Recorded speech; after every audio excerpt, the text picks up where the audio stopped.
1519 AD. Aztec jaguar warriors patrolling by torchlight. Sudden, violent wind whipping the water. Lake Texcoco, heart of Mexico. November, 1519. Obsidian blades glint under torchlight along the causeways. Aztec eagle warriors scan the black water. Then, the sky tears open. A sound unlike anything in the natural world shatters the calm. Two MH-60M Black Hawks materialize from the mist. Low, aggressive, blacked-out shapes hovering just feet above the mud. They don't land. They hover just long enough. Fast ropes deploy. 40 operators hit the marshland and vanish into the reeds. This unit has one directive: decapitate the leadership of the most bloodthirsty empire in the Americas. No extraction plan. No backup. Just what's on their backs and a strategy that borders on suicide. And keep in mind, this is a tactical simulation. We aren't worried about the butterfly effect or precise historical timelines. We aren't even aiming for a history textbook, assuming one could even exist for this scenario. The question is simple. Could 40 men topple a civilization of millions? Or would they end up as sacrifices on the altar? Let's run the sim. By sunrise, their landing zone is a humid hellscape. Stagnant water, shifting mud, clouds of mosquitoes, and the stench of decay. But it provides the ultimate camouflage. The Chinampas, floating gardens of maize and flowers, are a labyrinth. Locals avoid the overgrown sections. Even Aztec patrols stick to the solid stone paths. This is the southern edge of the lake system, 10 miles from the great city. The only thing louder than the rotors was the sudden quiet left behind. They have a window of perhaps 5 days. The lake is about to turn into a trap. By day 8, dysentery sets in. But they chose this hell for a reason. It is the only insertion point secluded enough to hide 2 choppers without alerting the entire Jaguar knighthood. Drop near the main causeways, and you're visible to thousands of canoes, merchants, and sentries. The warning drums would beat instantly. Runners would sprint to the Templo Mayor. By dawn, the drawbridges are pulled, and 10,000 warriors are waiting. But land here. You own the shadows for 24 hours. The operators waste no time. They bury the parachutes and non-essentials in the muck, dig concealed spider holes, and launch a micro-surveillance drone, Black Hornet. Just 40 Tier 1 assets in the dark, staring down a city of gold and blood. They are lethal, precise instruments of war. Each man carries a suppressed 416 Hong Kong dollars and a Glock 19. They're packing flashbangs, claymore mines, IR strobes, and high-grade plastic explosives. But logistics are a nightmare. Each operator has 3 days of high-calorie survival rations. 7 mags for the primary, 3 for the secondary.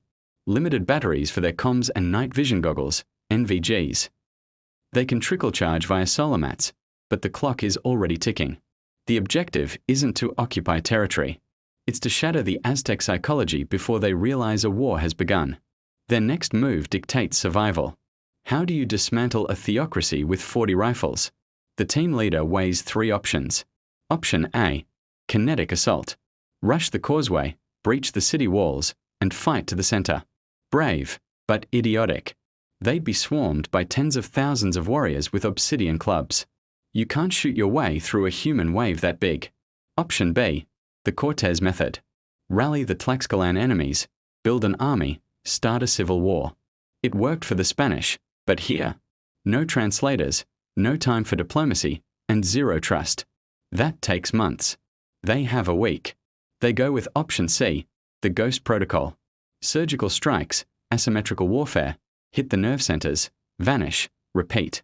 They will burn granaries, trigger panic, sabotage fresh water, and eliminate high-value targets. They won't fight a war. They will stage a horror movie. They utilize thermal optics and silence to convince the Aztecs that the gods themselves have turned against them. In a world lit only by fire, the man with night vision is a sorcerer. First target is Iztapalapa, a key stronghold south of the capital. The operators strike at 0300. With suppressed fire, they ignite the cotton stores and shred the message runner's outpost. Then they melt back into the swamp. At sunrise, the capital hears nothing but rumors. The silence is terrifying. The next night, they hit a tribute collector's compound. Gold left untouched, but the administrative codexes are incinerated. Just enough chaos to breed paranoia. The following night, unexplained explosions rock the distant tree lines. The Great Pyramid's priests signal for reports, but no runners return. The signals stop. By now, Tenochtitlan is on edge. The Aztecs do what empires always do. They mobilize. Jaguar knights flood the causeways. Canoes patrol the lake. But does it matter? The operators stick to the water's edge. They bypass the main stone roads, moving through the reeds. Through thermal scopes, they spot the heat signatures of ambushes miles before they happen. They leave behind psychological triggers, strange symbols, chemical lights, impossible tracks. The patrols end up hunting phantoms. Next strike, the aqueduct of Chapultepec. It supplies the island city with fresh water. A C4 charge on the twin pipes creates a catastrophic breach. Fresh water spills uselessly into the salt lake. Thirst begins to set in. Then, they isolate a royal procession moving along the shore. A convoy of nobles and priests. The ambush is set near the lake's edge. 240mm grenades from the underbarrel launchers thump into the air. The first obliterates the lead litter. The second shatters the rear guard. Then the carbine cycle. Precise, controlled bursts. In 8 seconds, the royal guard is liquidated. No survivors to tell the tale. Every engagement is choreographed by a drone hovering 400 feet in the air. To the Aztecs, this isn't warfare. This is divine retribution. The other armies, the Tlaxcalans, the Tarascans, are weeks away. News travels at the speed of a running man. The Delta team moves at the speed of radio waves. The priests are sacrificing furiously to appease the angry gods. The markets empty out. The fresh water is gone. Silence falls over the tributary towns. And then, the checkmate. Under the cover of a moonless night, the team requisitions a large supply canoe. No paddling, they drift with the current, lying flat under reed mats. They reach the city's outer watergate. A breaching charge, slapped onto the wooden sluice gate, detonates with a dull thud underwater. No alarm. They slip into the canals of the city itself, waist-deep in dark water, moving beneath the bridges. They navigate toward the royal palace complex. 2 operators stack up on the side entrance to the royal quarters. They bypass the heavy wooden bar with a pry tool. Silent. Smooth. Flashbangs deploy down the corridor. Bang. Flash. The blinding white light and 170 decibel roar paralyzes the palace guards. They drop to the floor, blinded and deafened, before they can lift a macuahuitl. The team splits. Alpha Element secures the hallway. Bravo Element cuts the lights, smashing the oil braziers. Darkness is their ally. Charlie Element breaches the Emperor's private chamber. Lasers cut through the dust. Montezuma stands there, confused, surrounded by his high priests. A single taser prong hits the high priest. He convulses and drops. The Emperor is zip-tied and hooded before his guards even understand they are under attack.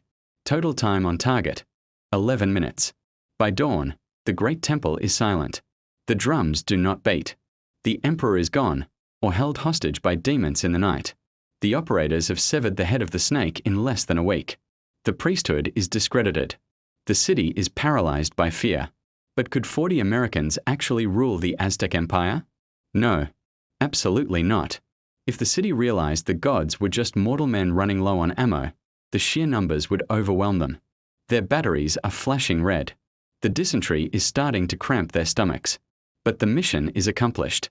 They could install a puppet king, or hold the city hostage for a few days. But they can't stay. Once the shock wears off, the rage begins. Neighboring tribes would swarm in to fill the power vacuum. The empire fractures, or perhaps unites against this new, alien threat. But one thing is guaranteed: the legend would outlive the empire. They didn't plant a flag. They didn't steal the gold. They simply proved that the gods could bleed. So, could a single Delta Force platoon topple the Aztecs? Tactically, yes, in a heartbeat. But strategic control? That's a different war entirely. What timeline should we break next? A nuclear sub at the Battle of Trafalgar? Or a drone swarm in the Civil War? Let me know in the comments, and subscribe for the next simulation.